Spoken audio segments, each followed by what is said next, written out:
Bab tentang perang Hunain. Tentang perang Hunain. Pada kajian yang lalu, 2 pekan yang lalu, tentang surat Rasul kepada Kaisar Heraklius. Nah, sekarang perang Hunain. Perang Hunain itu terjadi setelah Fathu Makkah. Nah, jadi jumlah umat Islam banyak. Ada 12.000. Yang 10.000 dari Madinah, yang 2.000 dari Mekah. Nah, yang dari Mekah ini yaitu At-Tulaqa, orang-orang yang diberi maaf, diberi kebebasan oleh Rasulullah Sallallahu Alaihi Wasallam. Jadi masih sangat lemah Islamnya, rata-rata begitu. Jadi tidak seperti kaum Muhajirin dan Ansar. Bahkan dalam perang Hunain itu perempuan-perempuan juga ikut berangkat perang, jalan kaki ke Hunain. Untuk apa? Motivasinya ghanimah. Jadi motivasinya ghanimah. Jadi ghanimah itu bukan dilarang, tidak boleh, dan diatur kayak dalam surah Al-Anfal yang sudah pernah kita bahas. Tetapi perang niatnya jangan karena cari ghanimah.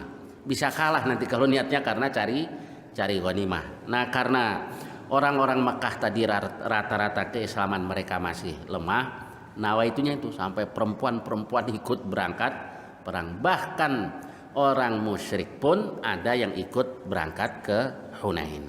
Yang tujuannya tadi adalah untuk ghanimah. Baik, untuk lebih jelasnya kita lihat hadis ya.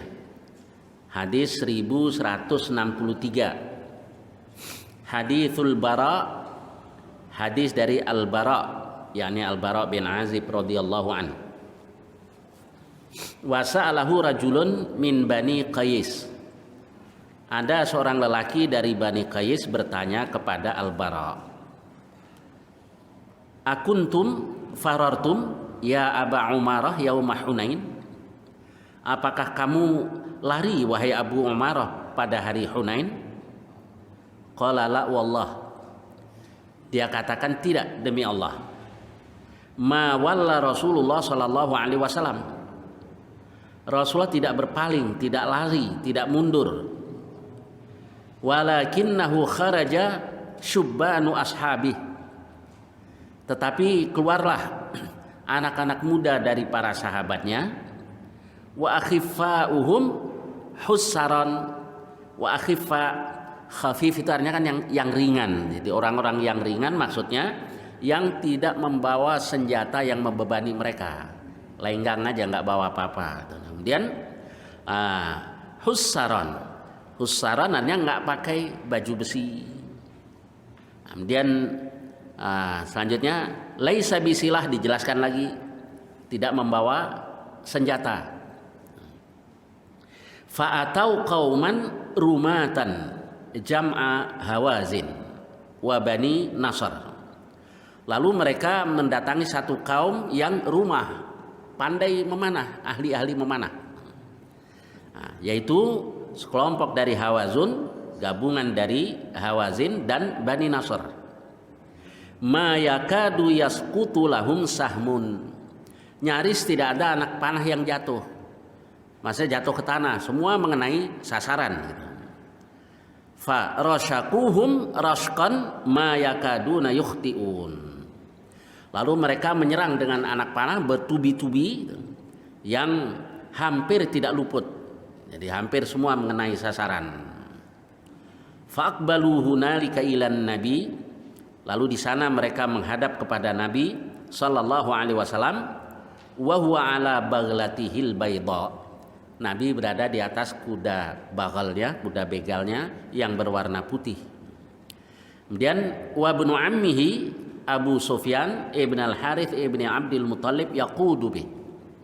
Nah, sedangkan sepupunya yaitu Sufyan bin Harith, bukan Sufyan bin Sakhar bin Harb, bukan.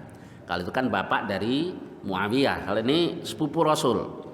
yaitu Sufyan bin Harith bin Abdul Muthalib. Yaqudu bih, dia menuntun bagal Rasul, kuda begal Rasul. Fa nazala wastangsara, lalu Nabi turun dari kendaraannya dan Nabi berdoa minta tolong kepada Allah. Tsumma qala, kemudian setelah itu Nabi bersabda, anan nabi la kadzib, aku adalah nabi, tidak bohong. Ana bnu Abdul Muthalib, aku adalah anak Ibnul Muthalib, anak Abdul Muthalib, maksudnya cucunya. Tsumma saffa ashabahu, lalu dia rapikan barisan sahabat-sahabatnya. Baik, di sini cuma dijelaskan begini. Saya lanjutkan hadis berikutnya. Haditsul Bara wa sa'alahu rajulun min Gais. Hadis Al-Bara, dia ditanya oleh seorang lelaki dari Qais. Afarartum an Rasulillah sallallahu alaihi wasallam yauma Hunain, kalian lari dari Rasul pada perang Hunain. Faqala lakinna Rasulullahi lam yafir, tapi Rasul tidak lari. Kanat Hawazin rumatan, Hawazin itu adalah suku yang pandai memanah. Wa inna lamma hamalna alaihim inkashafu, ketika kami serang mereka inkashafu, mereka kalah. Fa'akbabna 'alal ghanaim, begitu mereka kalah, kami jatuh atau mengambil ghanimah, rampasan perang. Jadi ngelihat rampasan perang sudah nggak tahan, jadi mirip dengan perang Uhud. Kemudian fastuqbilna bisiham, lalu kami disambut dengan anak panah. Kemudian walaqad raaitu Rasulullah sallallahu alaihi wasallam ala baglatihil bayda, saya lihat Rasul di atas kuda bagalnya yang berwarna putih. Wa inna Abu Sufyan akhidun bizimamiha, Abu Sufyan pegang tali kendali kuda itu. Wa huwa yaqul, dan Nabi katakan anan nabi la kadzib, aku adalah nabi, tidak bohong. Nah, kemudian kalau di Sahih Muslim, itu nanti lebih jelas lagi. Di Sahih Muslim dijelaskan begini dari Abbas. Dia katakan syahidtu ma'a Rasulillah sallallahu alaihi wasallam yauma Hunain, saya menghadiri atau ikut bersama dengan Rasul pada hari Hunain. Fa lazimtu ana wa Abu Sufyan ibnul Harith ibn Abdul Muthalib Rasulullah sallallahu alaihi wasallam, saya pun tidak berpisah, yakni saya tempel terus Rasulullah sallallahu alaihi wasallam, aku dan Abu Sufyan bin Harith bin Abdul Muthalib. Jadi keponakannya juga keponakan Abbas bin Abdul Muthalib. Kemudian falam nufariquhu, kami tidak berpisah dengan Nabi. Wa Rasulullah sallallahu alaihi wasallam ala baglatin lahu bayda, Rasul berada di atas kuda bagalnya yang berwarna putih. Ahdaha lahu Farwah ibnu Nufathah al-Judhami, kuda bagal itu dikasih oleh orang yang bernama Farwah bin Nufathah al-Judhami. Falamma iltaqal muslimun wal kufar, nah ketika orang-orang muslim bertemu dengan orang-orang kafir, walal muslimun mudbirin, orang-orang muslim pun lari ke belakang, kocar-kacir itu. Fa tafiqa Rasulullah sallallahu alaihi wasallam yarkudu baglatahu qibalal kufar, tapi Rasul tetap di atas kuda bagalnya yang berwarna putih itu, dia pacu kudanya menghadap orang-orang kafir.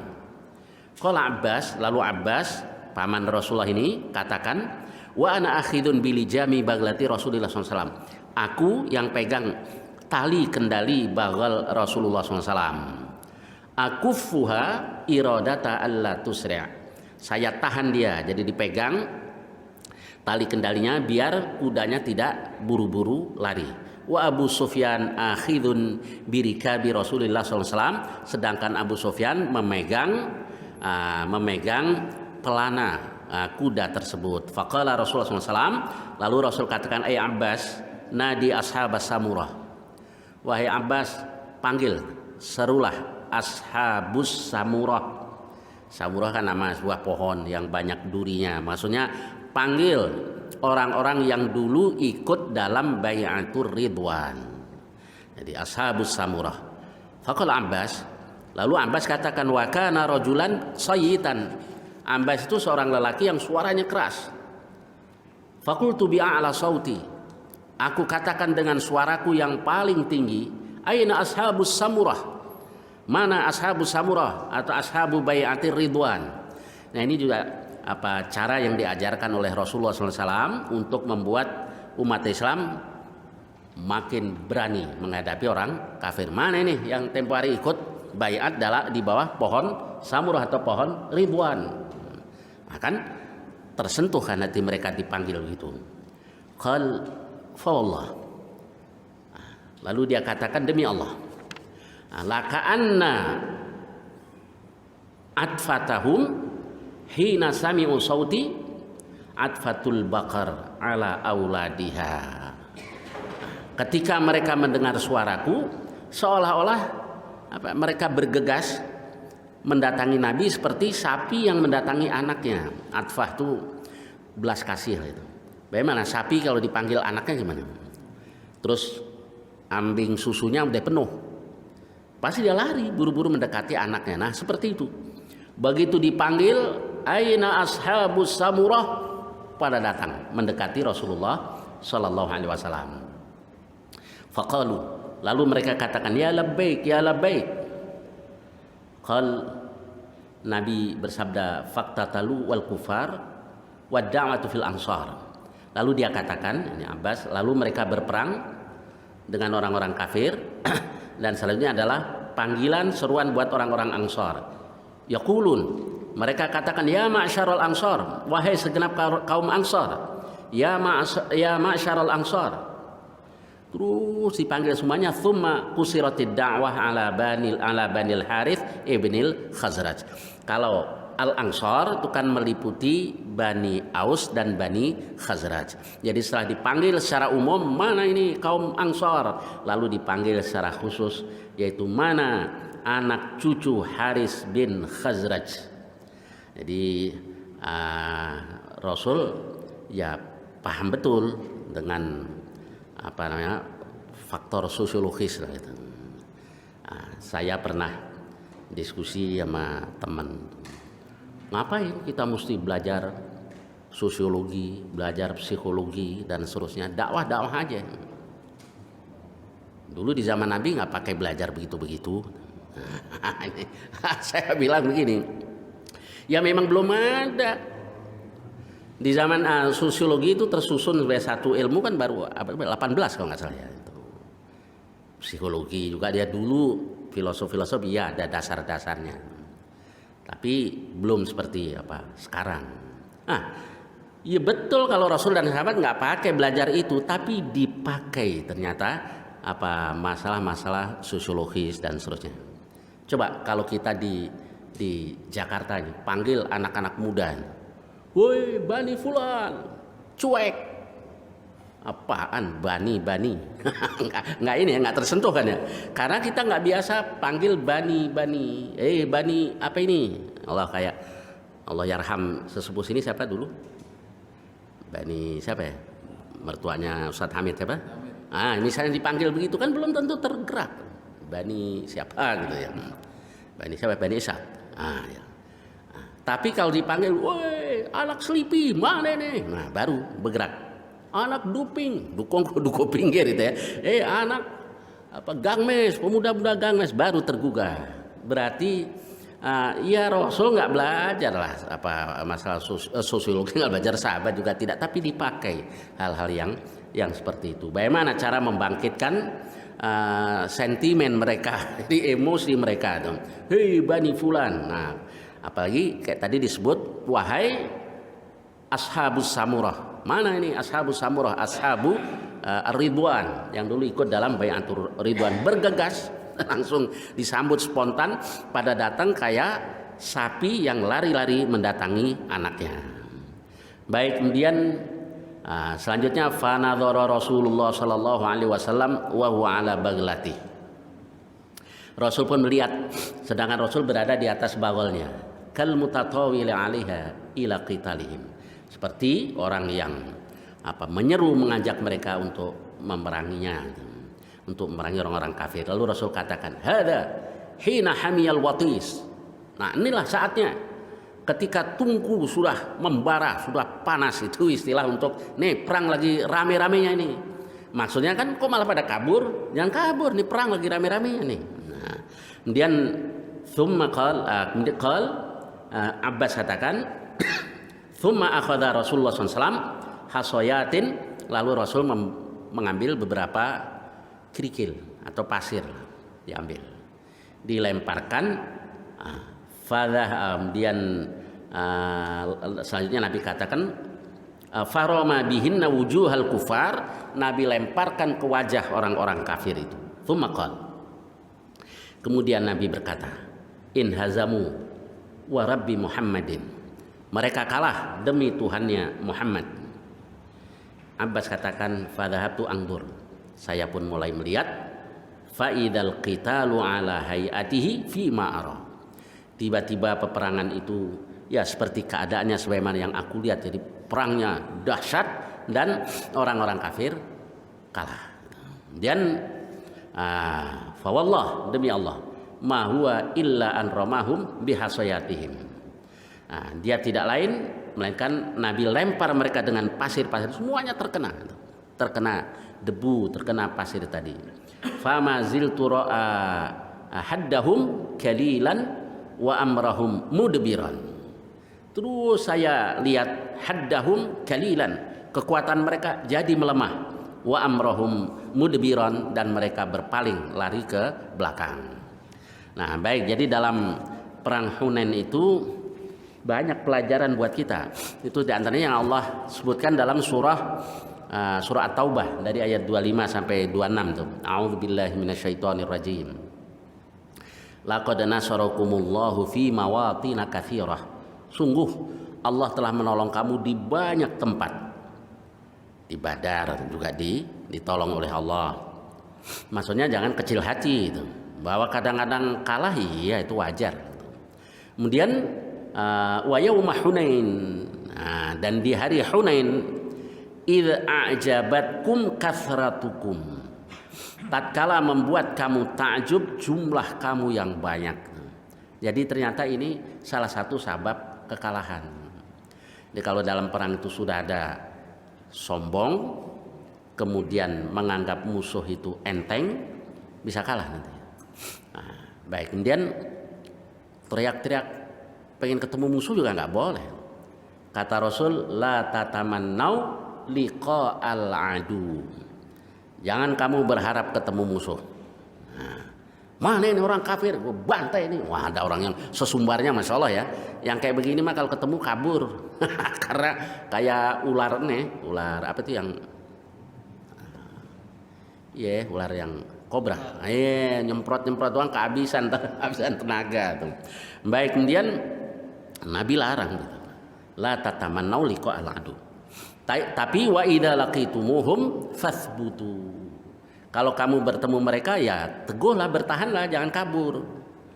Kayaknya ungkapan sesepuh-sepuh kita dulu terinspirasi oleh hadis tadi kayaknya ya.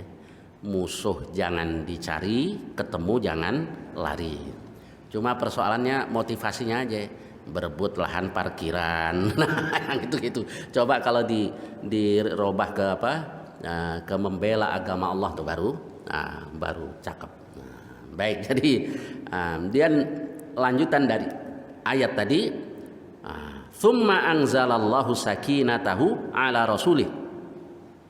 Kemudian Allah menurunkan sakinahnya. Sakinah diantara maknanya ketentraman. Sakinah juga kadang-kadang disebut para malaikat. Allah turunkan para malaikat kepada Rasulnya wa alal mu'minin, dan kepada orang-orang mukmin. Kemudian mana tadi? Wa anzala junudan lam tarauha. Dan Allah turunkan tentara-tentara yang kamu tidak melihatnya, yaitu para malaikat. Wa adzabal ladzina kafaru. Dan Allah siksa orang-orang kafir. Dzalika jazaul kafirin. Itu adalah balasan buat orang-orang yang kafir. Jadi ketika kita sombong, menganggap musuh enteng, terus sembrono, bisa kalah. Nah, alhamdulillah masih ditolong juga oleh Allah, hampir kalah dalam perang Hunain. Yang kedua, nawaitunya benar-benar li'ilai kalimatillah, untuk meluhurkan kalimat Allah. Kalau karena ghanimah, karena rampasan perang bisa kalah, meski rampasan perang itu halal, boleh dimiliki. Sebab kata Rasulullah SAW, u'titu khamsan lam yu'tahunna nabiyyun qabli. Aku diberi 5 hal yang tidak diberikan kepada seorang nabi pun sebelum aku. Salah satunya itu wa uhillat lanal ghanaim. Dihalalkan ghanimah buat kita karena Allah tahu kelemahan kita. Jadi umat Muhammad dalam perang, yakni perang di jalan Allah, dihalalkan makan ghanimah. Tapi ya dengan aturan yang ketat lah, kayak di surah Al-Anfal. Bukan berarti main ambil punya orang kafir. Itu namanya jarah gitu ya. Ini kalau kita nggak ngaji nanti bisa keliru nanti kita dalam memahami.